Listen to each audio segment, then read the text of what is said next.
Today, continuing with the book of Judges, Rabbi Graetz here at Congregation Ner Tamid in our Bible class, and Judges chapter 16 is the story of Samson, Shimshon. And let me just share the text for those of you who will watch it later. Share the sound. Okay. So this is the last chapter of our hero, Samson, who we know has great strength. And once upon a time, Samson went to Gaza. That is the Gaza of today, same area. There's actually archaeological evidence of a big Jewish settlement there. You know, there's like a big Jewish settlement there during, of course, during the time of the Bible, but also later on, there was a Jewish community there that had relationships with the Jewish community in Egypt. There's a synagogue, there's an ancient synagogue there from like the 10th century in Gaza. The remnants, maybe they're not there anymore, but they used to be there, and it's very well documented. There's a very famous Rabbi, I think Ashtori Aparchi, something like that, who was the chief rabbi in Gaza around the 11th century. You're going to go visit Gaza? We are not. That is one place we will not be visiting. There's not much left for you. Yeah. So Samson went to Gaza. Why? There he met a prostitute and slept with her. Okay, this is not the first chapter that we understand that Samson has issues with women, and especially with non-Jewish women, and especially with Philistine women. He loves them. They're beautiful. They're like, you know, the shiksas of those days. He loved visiting them and being with them. Belongs to the world. And that was kind of like, and he had his vigor and his, you know, sexual desires, which we will learn about. I should give a rating for today's show, especially for those who are watching it on YouTube. This is going to be R-rated lesson today. So if you're a child and listening to this, please turn it off. Okay, Stay. I'm sure it'll stay. They're staying. Right. One of us. But not everything is going to be appropriate. Not everything is going to be appropriate today. I apologize, but it's not me. It's the Bible and the rabbis of the Talmud that wrote this stuff. You have a bunch of people here who have lost their spouses. So. Right. Okay. So the Gazites, okay, the people of Gaza, learned that Samson had come there. So they gathered and lay in ambush for him in the town gate the whole night. And all night long, they kept whispering to each other, when daylight comes, we'll kill him. Okay, so the Philistines that live in Gaza have had it with Samson, right? We've seen in previous chapters how he gets back at them, vengeance, and killing them, and looting from them and everything. And they want to get rid of him. Their biggest enemy in life is Samson. So they ambush for him by the gate the whole night so they could kill him when he leaves in the morning. But Samson lay in bed only till midnight. Kind of maybe he heard the plan. At midnight, after he did what he did with that woman, okay, he got up, grasped the doors of the town gate together with the two gateposts and pulled them out along with the bar. He placed them on his shoulders and carried them off to the top of the hill that is near Hebron. Okay? That's a That long. is a very, very long distance. Okay. Here's our pointer. Gaza over here. You remember Gaza is one of the four cities of the Philistines. Gaza, Ashkelon, Ashdod, and Gat. Okay, Hebron. Okay, the town where Abraham resided is This is Mondami's here. all the way here. Okay, so it's uphill. You see how it changes here? It's green. Can you turn it off, please? I'm trying to. Okay. Can someone help her? So you got it. Okay, I didn't get it on silent. so this is the green part. I'm so happy to see. Okay, but then you go uphill and more uphill, and you see you're just going up and up and up. This is probably 40 kilometers, 50 kilometers. Okay, so that's a lot of walking with the gates of the city on his shoulders And the posts. and the posts. That also comes to show us how strong he is. And he's also mocking the Philistines. He's walking all over the land with their gates and the gate posts. Okay, so they're not happy. After that, he fell in love with a woman in the Wadi Sorek named Delilah. Okay, now we're getting to the interesting part of the story, right? The lords of the Philistines went up to her and said, "Coax him and find out what makes him so strong and how we can overpower him. Tie him up and make him helpless, and we'll each give you 1,100 shekels of silver." So the Philistines understand they are facing a Superman, someone who's undefeatable, and he has some kind of special power that allows him to do all these things. So they finally figure out that if they get him at his weak point, okay, they'll be able to paralyze him, and then they'll be able to overcome him. He has his clear weak point is with women. That is not a secret, okay? And now, so they go to Delilah, who's also a Philistine woman, okay?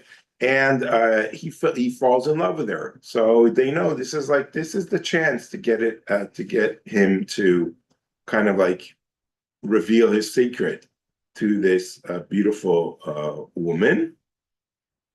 And they're tempting her with a lot of money. So Delilah said to Samson, "Tell me what makes you strong, and how could you be tied up and made helpless?" So she doesn't tell the Philistines, "Go away, okay, I'm not going to give you, I'm in love with this person." She's like, "Oh, I actually, would be nice to have all this money." And she's probably also afraid of them, and she doesn't want to, mess it around. And she doesn't, and she knows Samson's in love with her. He won't do anything to hurt her. So what does Samson say? Samson replied, "If I were to be tied with 7 fresh tendons that had not been dried, I should become as weak as an ordinary man." So he reveals the secret to her. He's suspicious. Maybe he doesn't know exactly why, but he's like, why would anyone want to know the secret of my strength? So he shares the secret. We know it's not true, okay? But Can I ask a question? Are tendons, are they talking about muscles from the Yes. legs? these are like ropes, Okay. okay? Okay. So Not the muscles. the lords of the Philistines brought up to her 7 fresh tendons that had not been dried. She bound him with them while an ambush was waiting in her room. Then she called out to him, "Samson, the Philistines are upon you." Whereupon he pulled the tendons apart, as a strand of tow comes apart at the touch of fire. So the secret of his strength remained unknown. Okay, so here's like a whole charade going on. Obviously, he lied to her, but he understands also that she was using him to, to please the Philistines. And then Delilah said to Samson, "Oh, you deceived me. Okay, you lied to me. Do tell me now how you could be tied up. Okay, so sometimes, this is like a classic man-woman debate, right? Like who, they don't understand each other. So here's like a classic debate between the two of them, where she says, "You deceived me because he didn't tell me the truth." It's true, he didn't tell her the truth, but the reason is because he wanted me killed, right? So she then verse 11, he said, "If I were to be bound with new ropes that had never been used, I would become as weak as an ordinary man." So Delilah took new ropes and bound him with them while an ambush was waiting in a room. And she cried, "Samson, the Philistines are upon you." But he tore them off his arms like a thread. Then Delilah said to Samson, "You have been deceiving me all along. You have been lying to me. Tell me, how could you be tied up?" He answered her, "If you weave 7 locks of my head into the web." And she pinned it with a peg and cried to him, "Samson, the Philistines are upon you." Awakening from his sleep, he pulled out the peg, the loom, and the web. Then she said to him, "How can you say you love me when you don't confide in me? This makes 3 times that you've deceived me and haven't told me what makes you strong." Which is interesting. He doesn't reply, "Well, I don't really want to give you my secret." Okay, but it shows you, like, a man in love would do anything, as foolish as even reveal his secret. Okay, and now we know, like why the Mossad operates the way they do. Like we hear all these love stories and spies, right? And women spies go to Dubai and they get secrets out of you. It's like classic textbook espionage, right? Not if it's done 3 times. Yeah. Well, he's a fool, right? He's quite a fool. But that shows his great weakness to women. That's really what the story here wants to show to us. Finally, after she had nagged him and pressed him constantly, he was wearied to death. It could kill you. Like this kind of kill you. I'm sorry for him. And he confided everything to her. He said to her, "No razor has ever touched my head, for I have been a Nazarite to God since I was in my mother's womb.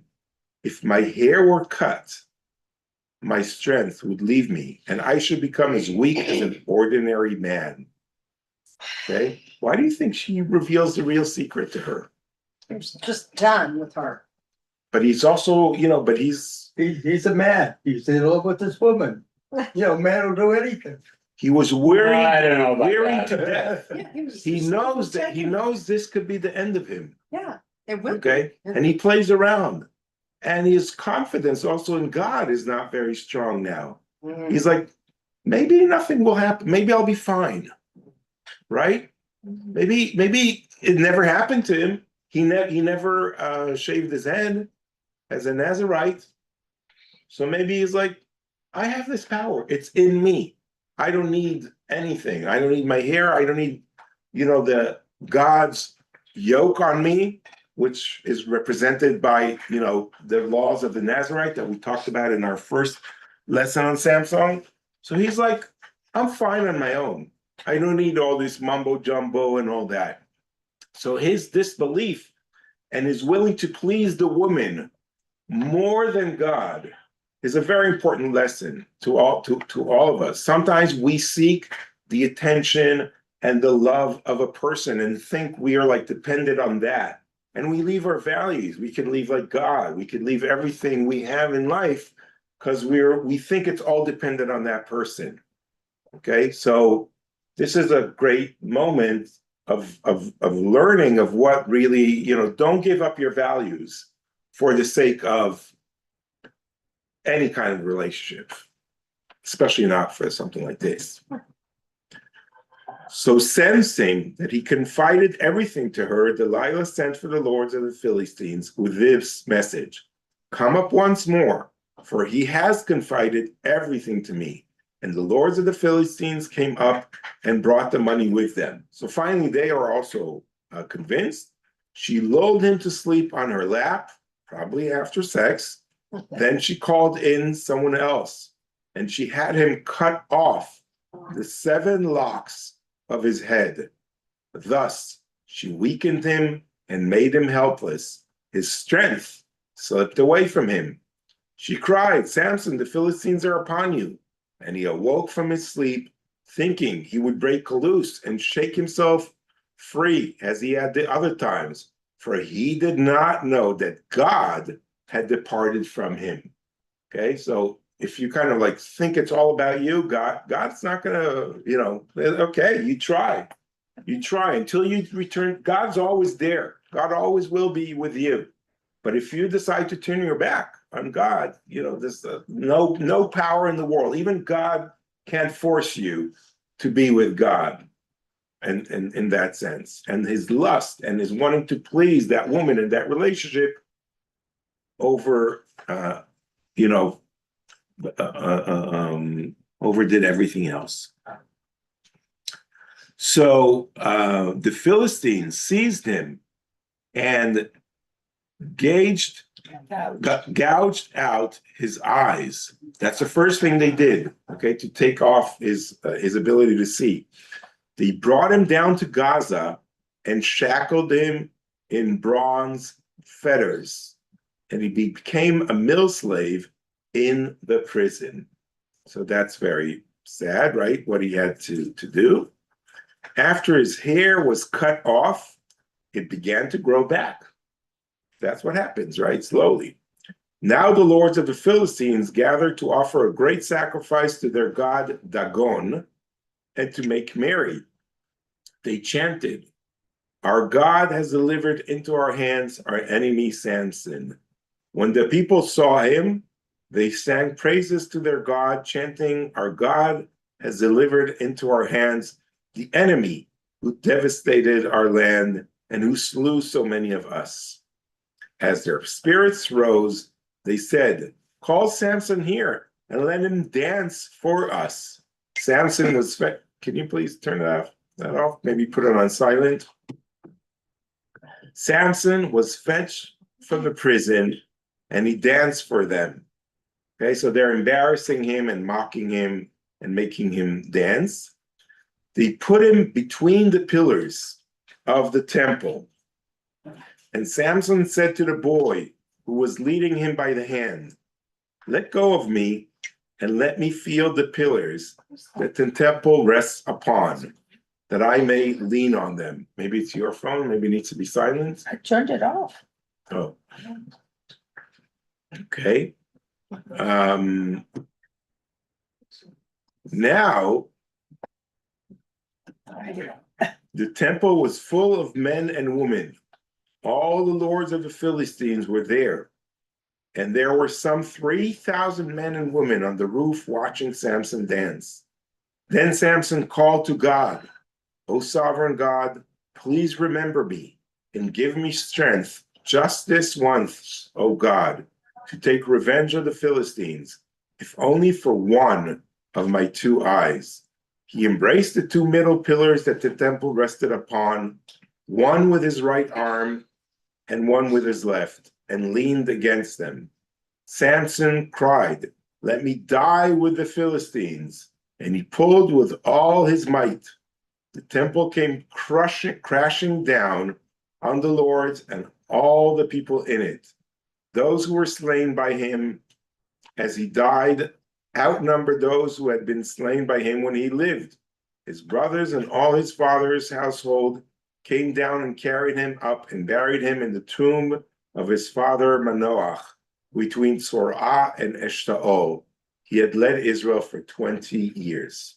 So that's the end of the story of Samson. Okay, very powerful, very dramatic. With that famous, and did people read this story in the past? Kind of like a famous story, right? It's a story people know. And with him bringing down the temple and revenging, The movie. yeah, there's a movie, right? A lot of books, and there's actually a few things I wanted to talk about. The first thing, and this is the R-rated parts, okay? It has to do with Samson's sexual desire. Okay, yeah. Samson's sexual desire. The Talmud, okay, not me, okay, the Talmud from the 5th century reads on the verse, and the boy grew, and the Lord blessed him. Okay, so the rabbis say, with what did God bless him?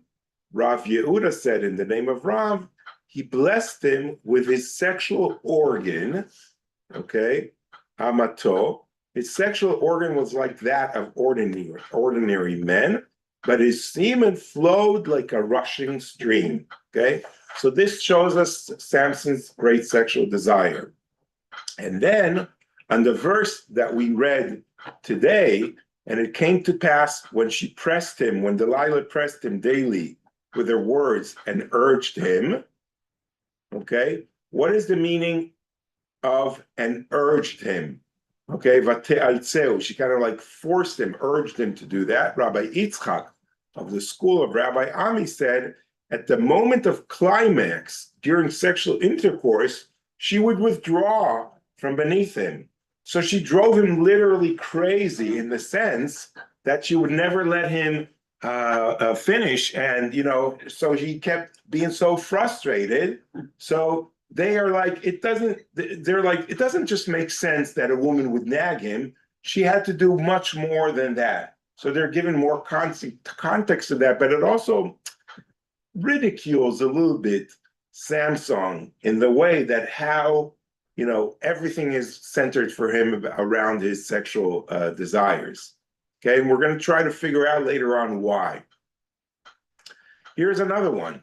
After this, he fell in love with a woman in the valley of Sorek whose name was Delilah. So it was taught in the Baraita. This is also in the Talmud.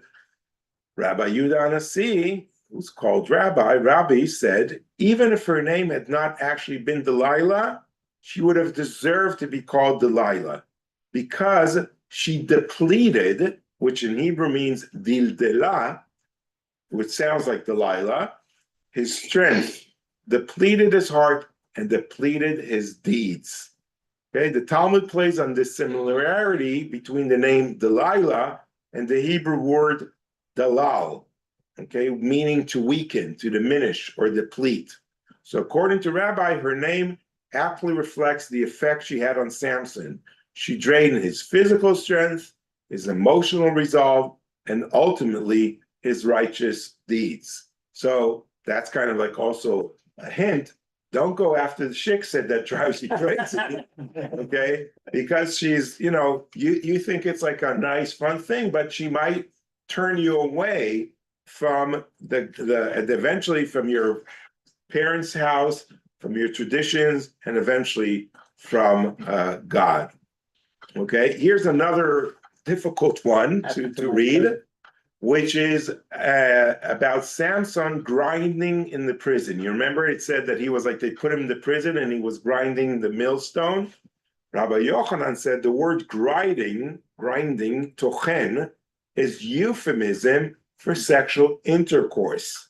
This teaches that every one of the Philistines brought his wife to the prison so that she might become pregnant by Samson. Wow. Okay, so they used him as a sex slave, according to that, He must have been because, well, I don't think he's very happy. I think he was very, he was used in that sense that he has such strong, vigor. He was a stud. He was a stud in that sense. And he is doing this, he's forced to do this. Obviously, it's a terrible description, okay? It's like that he's been raped, right?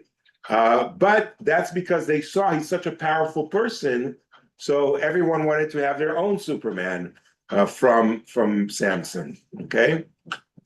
Rav Papa said, this is in accordance with the popular saying, before one who drinks wine, place wine. Before one who digs in the earth, place clods of soil. In other words, people are presented with what accords with their natural inclination or occupation. So too with Samson. Because he had pursued sexual relationships, that very matter was brought before him. Okay, so it's like, this is what he wanted, this is what he got. The final proverb expresses the Talmud's moral point. A person is confronted with that which matches his habits or inclinations. In Samson's case, the rabbis interpret his imprisonment and the Philistines' actions as a form of measure for measure, midah keneged midah, justice centered on his sexual behavior. Okay, so this is kind of like not a very pleasant scene to read about, but the rabbis are kind of like trying to really get back to us and say, Samson, with all his leadership qualities, etc., had that weak point. And once he followed his inclination, all hell broke loose. Okay, we're going to read a few more of these midrashim, but here are some interesting paintings. This is one of Rubens from the 17th century, where you could really see Samson. Okay, his hair is being cut off, as he's obviously exhausted after sexual relationship with Delilah. Here we see the Philistines in the background waiting, and he's so depleted, so he has no power to resist that. Here's another one from the 17th century by Van Dyck, a Dutch artist.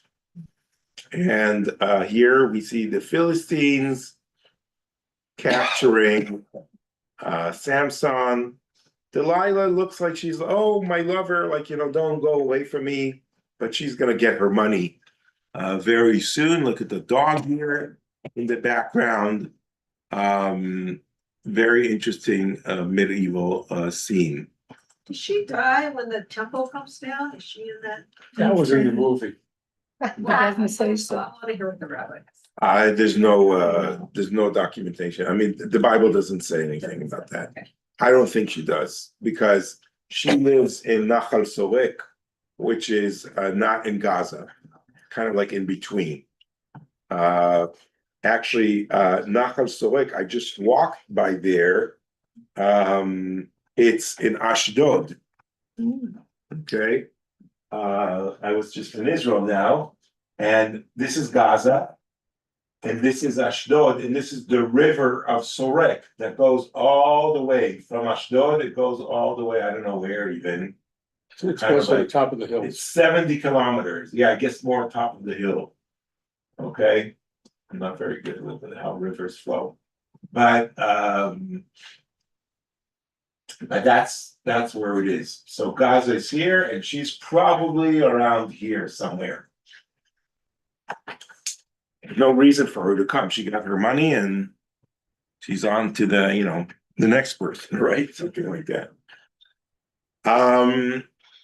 Here's a very interesting interpretation by a Jewish artist in Max Lieberman, Berlin. Have you heard of this artist? Yeah, I think he's very famous, right? So as you see, it's also more modern, right? And you see Delilah here. Delilah triumphant. In a victorious gesture, she presents her trophy of Samson's curls. Okay, you see her holding the curls to her allies. In this story, maybe she's the one who's like cutting his hair, which is different than what the Bible tells us. That's his interpretation. The man whose hair she has cut off and thus deprived of his invincible powers has sunk into her lap. Lieberman has staged the Old Testament story as the modern struggle of the sexes. Naked bodies strike dramatic poses in front of the stark background of white sheets and gray walls. Delilah represents the femme fatale, disempowering her lover. Such strong female figures captured the imagination of the public at the turn of the century. Okay, so very interesting. This is also early feminism, I think. So maybe he's playing on that as well. We see a very free woman and a kind of like a depleted man. Tiklala Or, we've seen some of her photos, an Israeli artist in Israel who does different scenes of women from the Bible in the geographic locations where they are happening in the Bible. Very interesting way of interpreting the Bible in a very artistic way. And here is one of her photos, very special. You see Delilah, okay, with her green dress, interesting, kind of like maybe tempting here. And this is the area of Nahal Sorek, where this scene happens. Very, very special. Lighting is unbelievable. Hmm? The lighting on this. Yeah, lighted phenomenal. Rembrandt. You remember we said that Rembrandt had 4 paintings of Samson that are all presented together in the museum in Amsterdam. I think this is one of them, as you can see. Here, the Philistines are in the background, and Delilah's betrayal. And here is poor Samson lying there, about to be defeated. The blinded Samson. I do not know this artist, Lovis Corinth. I don't know if anyone heard of him, but very powerful painting of Samson, blind, his eyes are taken out. He's obviously in great suffering, and he's trying to feel the posts of the Philistines' sanctuary in Gaza. So, you know that every Shabbat, every day, when we say the Shema, we also have the Parashat Tzitzit, okay? Where we say, do not follow after your heart and your eyes, after which you go astray. That's a commandment we're supposed to read twice a day, in the morning and in the evening when we say the Shema, Velo taturu acharei levavchem ve'acharei enechem, asher atem zonim achareim. Zonim is from the word astray, but it also, when you say prostitute, you use the word zonah. Okay, so when you go to a prostitute, you astray from the right way.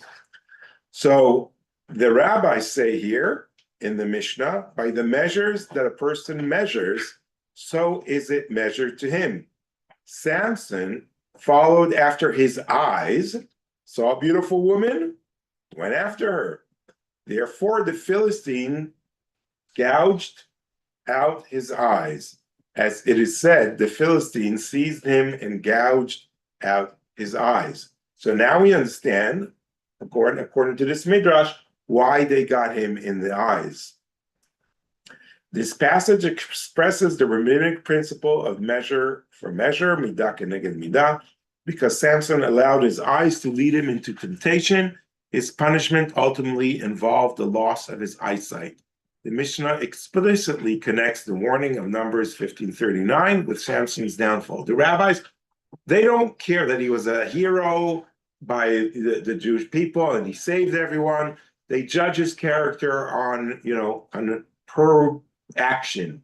And in that sense, they defy him for not acting in the right moral way. Yes? Can we say also that God's design was to impose on the Philistines that Dagon was not as strong as he was, as our God? Yeah. And by allowing Samson to be brought into the temple and destroying it and destroying many of the Philistines along with it, they were showing that Dagon was not in any strength. After fact, for sure. Yeah, but the story has to build to that point.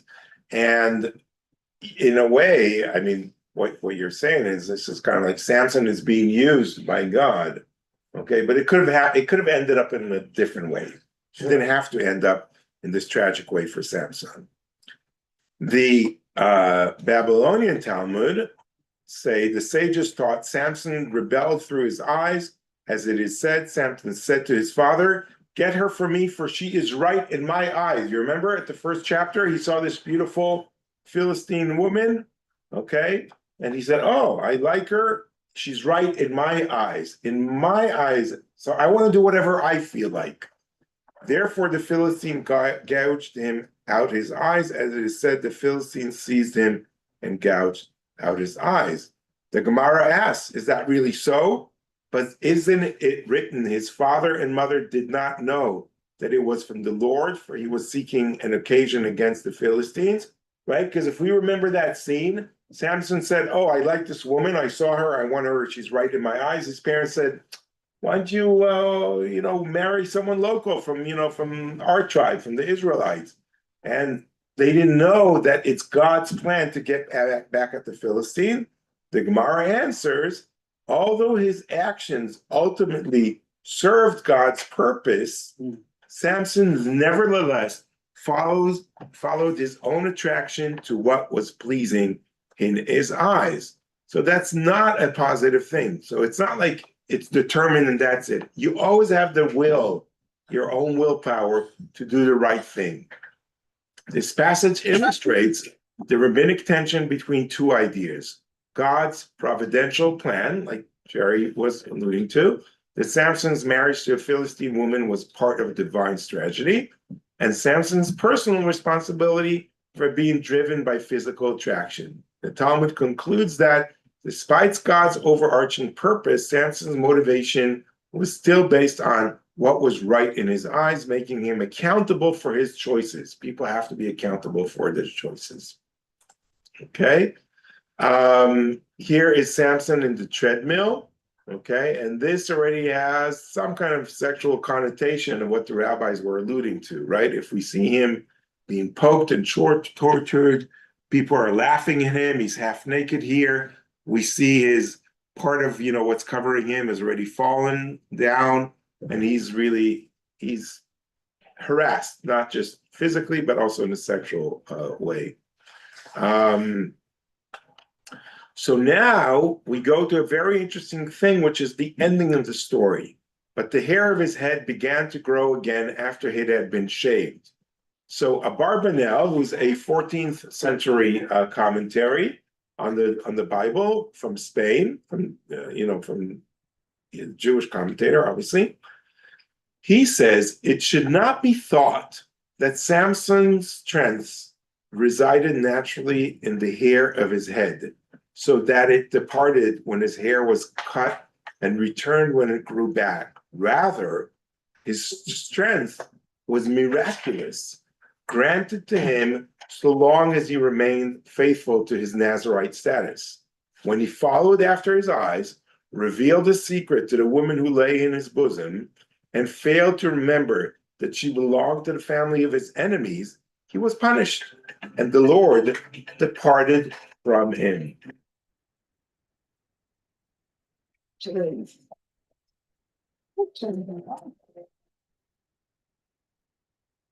very splendor that had distinguished him was turned against him. Therefore, when his hair began to grow again, Scripture does not say that his strength returned, for in truth, his strength did not return because of his hair. Rather, after his hair had grown, the Philistines brought him to entertain the crowds in the temple of their god. There, Samson repented of his sin and returned to the Lord with all his heart and with all his soul. He cried out to God in his distress, and God answered him, strengthening his hands. Thus, everything Samson accomplished at the end of his life was done through the power of God, not through his hair. Okay, very, very interesting commentary of Abarbanel, which kind of tells us where the buck stops, not with the physical parts of the hair, but in his belief in God. This is why Scripture continues on what we read at the end by describing how the Philistines' rulers gathered to offer sacrifices and celebrate before Dagon, their god, because Samson had been delivered into their hands. They called for Samson to entertain them, and positioned him between the pillars on which the temple rested. At that moment, Samson called out to the Lord and prayed that God would strengthen him. Abarbanel's central point is theological. Samson's hair was never the source of his strength. His strength came from God and depended on his covenantal faithfulness as a Nazirite. The regrowth of his hair merely coincided with his repentance and renewed relationship with God. It was repentance and divine grace, not hair, that restored his power. Okay? And that point happens to be at the temple, and that confrontation between their God and the God of Israel, kind of like this is the perfect scene, the ultimate scene to prove that once your faith return in God, God will be with you. That kind of like illustrates that point very strongly. You remember our artist, James Tissot, who's in the Jewish Museum in New York. And here is his painting of Samson. This is the boy that told him, remember there was a boy that asked him, let me feel the poles that are holding the temple, which is interesting that they put him there as well, right? And this is from the beginning of the 17th century, the temple all destroyed and in chaos. Wait, I'll go back to this in a moment. In Israeli culture, obviously Samson is very big. Here is a novel by Ze'ev Jabotinsky.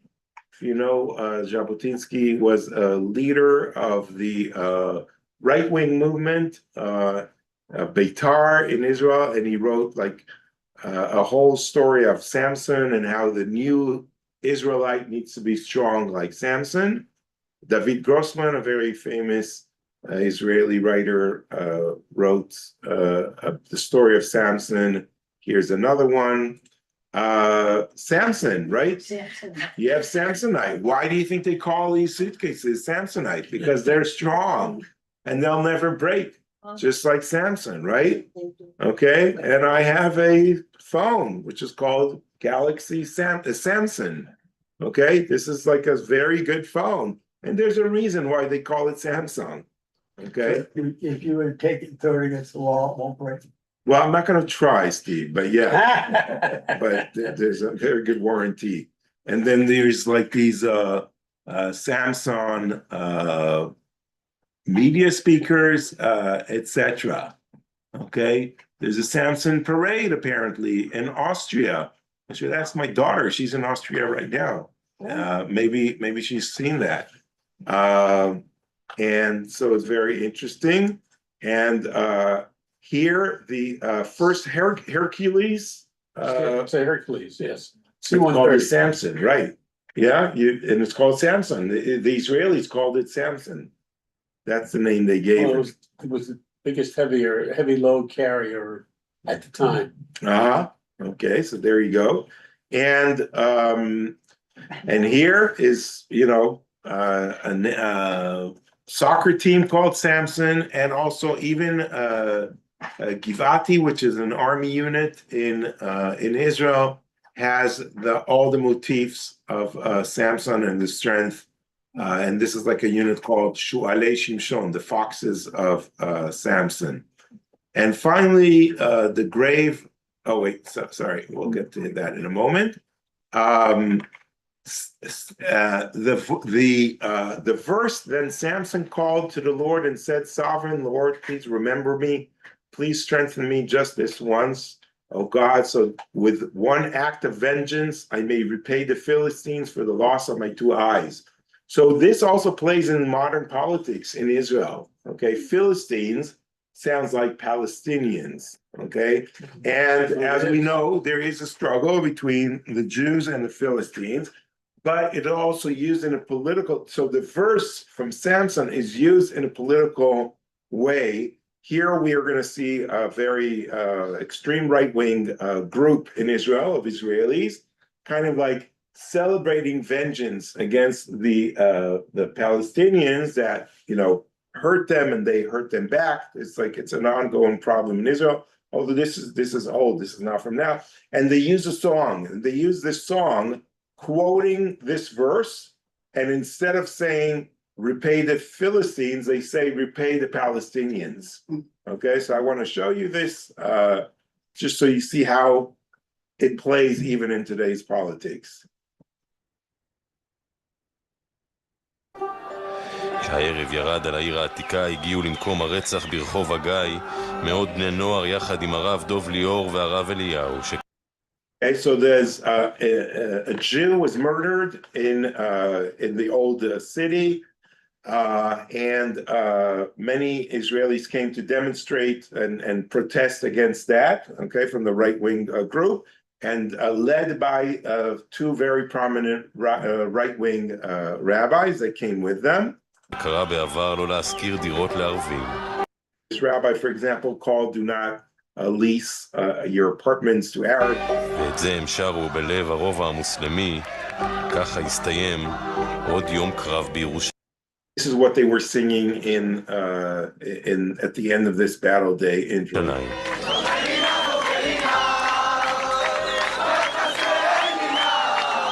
Okay, so they're singing, please remember me, please strengthen me, just this once.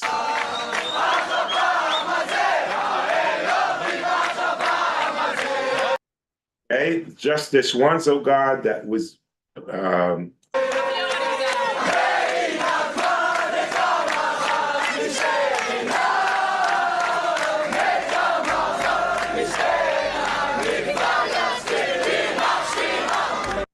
okay, so they say that I may repay from the Palestinians, okay, and God cursed them, okay, and that's kind of like the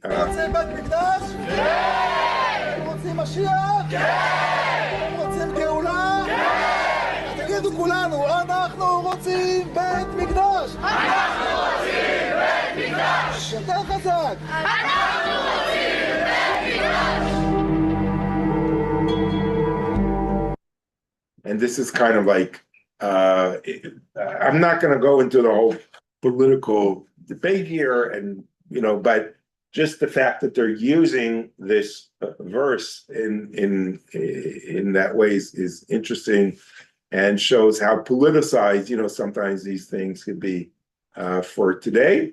And ending on a different note, this is kind of like the tomb of Samson, and it says Messiah in his generation. Very interesting. Okay. Now we don't know if he's exactly buried here, but this is kind of like what people think that he's buried there. This is in Hebron? No, this is not in Hebron. This is somewhere. This is between Tzorah and Eshtaol. It's not far from Beit Shemesh. In this area here of Lachish, Beit Shemesh, Tzorah, and Eshtaol, down here in this south of Israel. Why was this built, Rabbi? Who would build this? So a lot of this is something interesting. We'll see that on our trip to Israel when we go in the winter, when we see places like this. A lot of these places are tombs that the Muslims made holy, and the Muslims said this is where Samson is buried. Okay, and then there's like the tradition that's passed on from generation to generation. And when modern Israel was established, it was like, oh, this is where Samson's buried. They don't care that it's according to the Muslim tradition. Right. They say, oh, we'll sanctify this place. It's part of like a political struggle on these places, like who kind of like rules the land. So Israel, when they got their independence and kind of like have control over these areas, they said, okay, we'll make this like a special site of Samson's grave. Yeah. Do we know why Samson is the last judge in the book of Judges and not Samuel? Yeah, that's a very good question. Samson, and this goes back to the what we said at the beginning, that the book of Judges shows us the decline of the Jewish people and its leaders throughout the generation to set up the scene for a king to emerge. So if the leaders just go and get worse and worse until you have a leader that Samson, that like goes after his eyes, goes after Philistines' women, intermarries, and you're the leader of the Jewish people. So things are so bad. Now we need a king. Okay, but it's not the end of the book of Judges.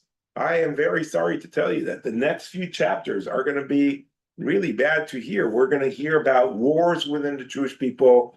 We're going to hear the story of the woman that was chopped up by by her own people and disregarded as she was like raped and abused. And the moral decay of the Israelites is going to go so bad that by the end of the book of Judges, we're all going to agree that we need a new system of ruling, and that kind of like sets the ground for the book of Samuel, where Samuel the prophet is the one who's appointed to find a king and anoint him later on. You see, Okay. on the left side of the picture, seems like those are bullet holes that were patched. Oh, okay, interesting. That could be from wars that were like maybe the Independence War that was there. That could very well could be the case.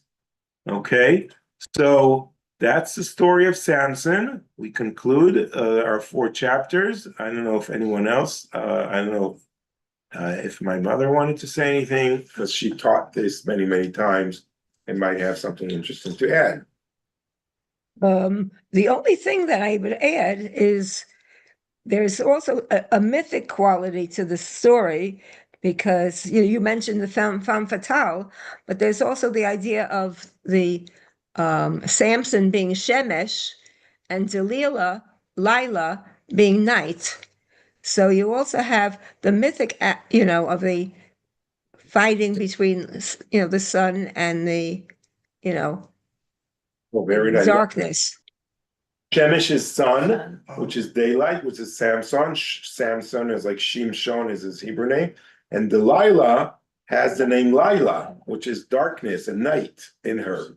So it's like day and night, kind of like conflicting with one another. Shemesh, Shin, Mem, Shin. SHEMESH. Shemesh. It's interesting, unrelated probably, but in Egyptian mythology, and actually in other mythologies, the Shemesh are the 7 followers of Horus that are reported supposed to be the early pre-dynastic rulers of Egypt prior to the first pharaoh. Well, people worshiped the god of Shemesh back then. So the Shemesh were 7 individuals, and this is actually in the Inca tradition, the Maya tradition, and and the Egyptian tradition. They were called the followers of Horus, and these 7 individuals that show up in different places, including in Peruvian history. Yeah, Titicaca, that kind of stuff. Interesting. They show up as technical people who show people the way, how to lead their lives. Yeah. From whatever that's. Okay, so I hope this. And also, just one other thing, following with all of your sexual allusions there. Today, you have the shamash on the candelabra, on the Chanukiah, which is erect. So with all of your allusions before that you had there with the Shemesh, but in general, that the Shemesh is considered to be the sun. Everything goes around the sun, right, in the ancient world, and they're always in conflict, the moon and the sun, and the moon is associated with women. So, I mean, you have a lot of that stuff going on in the story as well. Yeah. Those interpretations of the rabbinic sources were very interesting to see their focus on his moral behavior and take it out, not just the grand story, but more specific, like on what kind of like leadership is going on here, which is again setting the ground for later on the need for a king that will behave in a more like, not that that always happens.